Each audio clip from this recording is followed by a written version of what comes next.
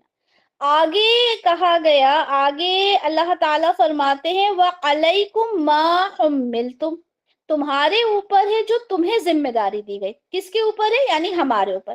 ہمارے اوپر کیا ذمہ داری ہے؟ رسول اللہ صلی اللہ علیہ وسلم کے اوپر تو تبلیغ کی ذمہ داری تھی، ٹھیک ہے، دعوت دینا تھا ان کا کام۔ اب جو تمہارے اوپر جو ذمہ داری دی گئی، تمہارے اوپر جو بوجھ ڈالا گیا، وہ تمہیں کرنا ہے۔ کیا میری آواز صحیح نہیں آ رہی ہے آپ لوگوں کو؟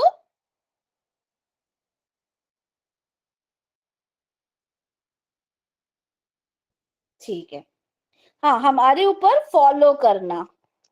چلے، ہمارا کام کیا ہے؟ احکام پہ عمل کرنا، ٹھیک ہے، جو کام رسول اللہ نے بتایا ہے اس کو آگے پہنچانا، ٹھیک ہے، ٹھیک ہے، ویری گڈ، ماشاء اللہ، عمل کرنا، سیکھنا، ٹھیک ہے، اللہ کی تعلیمات پہ عمل کرنا، ماشاء اللہ، احکام کو ماننا، اطاعت کرنا، سب کے جواب بالکل درست ہیں۔ تو اللہ تعالیٰ کیا فرما رہے ہیں یہاں پر کہ جو ذمہ داری آپ پر دی گئی ہے وہ آپ لوگوں نے کرنا ہے۔ تو ہمارے اوپر کیا ذمہ داری ہے؟ ہمارے اوپر ذمہ داری ہے کہ ہم اطاعت کریں اللہ اور اللہ کے رسول کی، اور تمام احکام جو ہمیں بتائے گئے ہیں ان کو ہم نے فالو کرنا ہے۔ آگے اللہ تعالیٰ کہتے ہیں کہ وَإِن تُطِيعُوهُ، اور اگر تم سب اطاعت نہیں کرو گے اس کی، یعنی کس کی؟ جو تعلیمات تم کو دی گئی ہیں، اللہ کے احکام تم کو بتائے گئے ہیں، اگر تم اس کی اطاعت اگر تم سب اس کی اطاعت کرو گے تو کیا ہوگا؟ ہدایت پا جاؤ گے، ٹھیک ہے، اگر تم اس کی اطاعت کرو گے تو ہدایت پاؤ گے۔ یعنی ہدایت پانے کے لیے کیا مشروط ہے، کیا ضروری ہے؟ اطاعت۔ ہدایت پانے کے لیے کیا ضروری ہے؟ اطاعت، ٹھیک ہے۔ اگر آپ چاہتے ہو کہ آپ کو ہدایت مل جائے، ٹھیک ہے، ہم دعا کرتے ہیں نا اللہ تعالیٰ ہدایت فرمائے، تو اگر کوئی انسان چاہتا ہے کہ اسے ہدایت مل جائے تو اس کے لیے مشروط ہے کہ وہ اطاعت کرے اللہ اور اللہ کے رسول کی۔ آگے اللہ تعالیٰ فرماتے ہیں کہ وَمَا عَلَى الرَّسُولِ إِلَّا الْبَلَاغُ الْمُبِينُ، اللہ رسول کے لیے کیا ہے؟ صرف پہنچا دینا۔ رسول کا کام ہے صرف پہنچا دینا۔ میں نے کہا تھا نا سورۃ البقرہ کی وہ آیت ہم بعد میں دیکھیں گے، وہ اس کا حوالہ ہے۔ دیکھیں یہاں پر اللہ تعالیٰ رسول اللہ کو کیا فرما رہے ہیں سورۃ البقرہ میں؟ اے نبی، آپ کے ذمے نہیں ہے کہ ان کو ہدایت دیں، بلکہ اللہ تعالیٰ ہی ہدایت دیتا ہے جس کو چاہتا ہے۔ یہ بہت امپورٹنٹ پوائنٹ ہے۔ ہم آپس میں یہ کہتے ہیں نا کہ بھائی میں تو اس کو بہت سمجھاتی ہوں، کسی کی بہن ہوتی ہے، کسی کی بیٹی ہوتی ہے، کسی کی ماں، کسی کی بھابھی، کوئی بیوی اپنے ہسبینڈ کو سمجھا رہی ہے، سمجھتا ہی نہیں ہے سامنے والا، بڑے پریشان ہو کے اس طرح کے کوسچنز بھی آتے ہیں کہ ہم سمجھا رہے ہیں، کیا کریں، سمجھ میں ہی نہیں آ رہا۔ یہاں تو اللہ اپنے رسول سے یہ بات کہہ رہے ہیں کہ آپ کے ذمے نہیں ہے ہدایت دینا، ہدایت کا کام تو ہمارے ذمے ہے۔ کس کے اوپر ہے یہ کام؟ کس کے ذمے ہے؟ اللہ کے ذمے ہے۔ اللہ جس کو ہدایت دینا چاہے دے سکتا ہے۔ اب ہم کیا کریں؟ کیا رک جائیں؟ ہرگز نہیں، ہم نے رکنا نہیں ہے، ٹھیک ہے، ہم نے آخری لمحے تک محنت کرنی ہے، جس طرح سے رسول اللہ نے محنت کی۔ رسول اللہ تو اتنا پریشان ہو جایا کرتے تھے کہ اللہ تعالیٰ نے کہا کہ کیا آپ اپنے آپ کو ہلاک کر لیں گے؟ آپ اتنا پریشان کیوں ہوتے ہیں؟ آپ کا کام صرف پہنچا دینا ہے۔ یہاں پر بھی دیکھیں اللہ تعالیٰ فرماتے ہیں رسول صلی اللہ علیہ وسلم پہنچا دیجئے جو کچھ نازل کیا گیا ہے آپ کی طرف آپ کے رب کی جانب سے، ٹھیک ہے، آپ کا کام صرف پہنچا دینا ہے۔ اگر آپ نے ایسا نہ کیا تو اس کی رسالت کا حق آپ نے ادا نہیں کیا۔ یعنی آپ کا کام ہدایت دینا نہیں ہے، آپ کا کام صرف پہنچا دینا ہے، ٹھیک ہے۔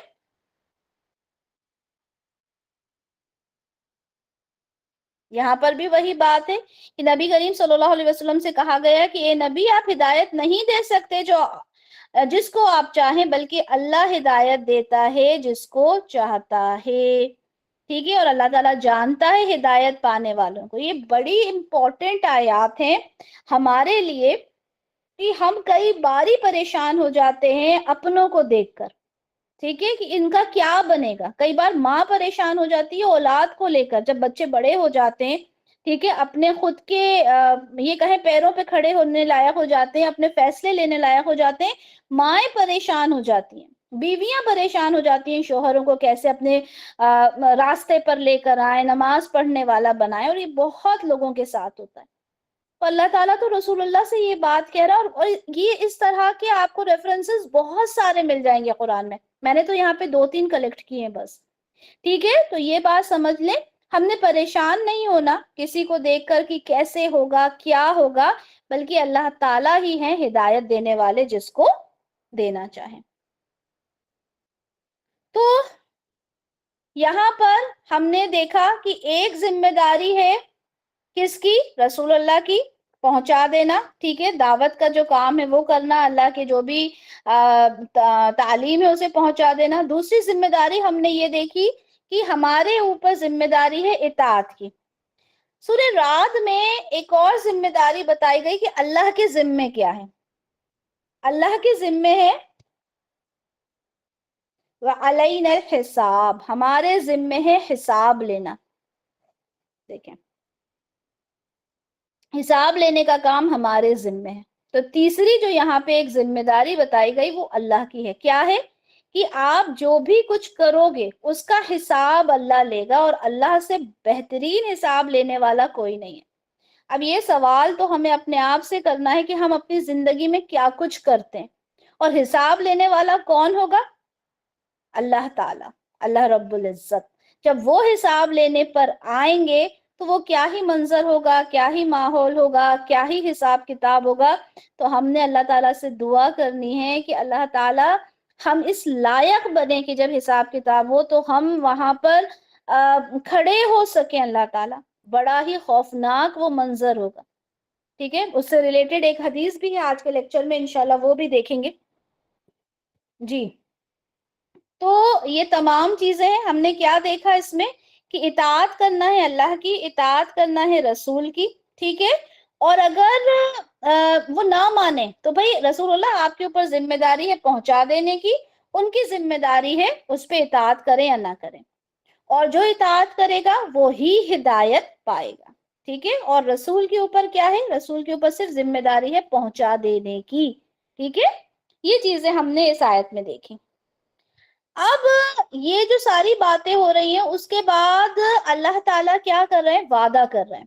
یعنی جو اللہ اور اللہ کے رسول کی اطاعت کو قبول کرتا ہے اللہ تعالیٰ اس سے 3 وعدے کرتے ہیں اس آیت کے اندر. ٹھیک ہے، لیکن وہ لوگوں میں کون ہے یہاں پہ ان کو ڈیفائن کر دیا. کون ہے وہ لوگ؟ وہ لوگ ہیں ایمان جو لے کر آتے ہیں، اور وہ لوگ ہیں جو عمل صالح کرتے ہیں. ٹھیک ہے، یہاں پہ بتا دیا کہ بھائی اگر اللہ کا جو وعدہ ہے، ٹھیک ہے، وہ کس کے ساتھ ہے؟ جو ایمان والے ہیں اور جو عمل صالح کرتے ہیں. یہ دونوں چیزیں جو ہے نا، ایمان اور عمل صالح، یہ دونوں ایک ساتھ ہونا چاہیے. آپ ایمان والے ہو، آپ اللہ پہ ایمان رکھتے ہو، لیکن کام آپ کچھ نہیں کرتے اچھے، یا کوئی انسان کام بہت اچھے کرتا ہے لیکن ایمان نہیں رکھتا.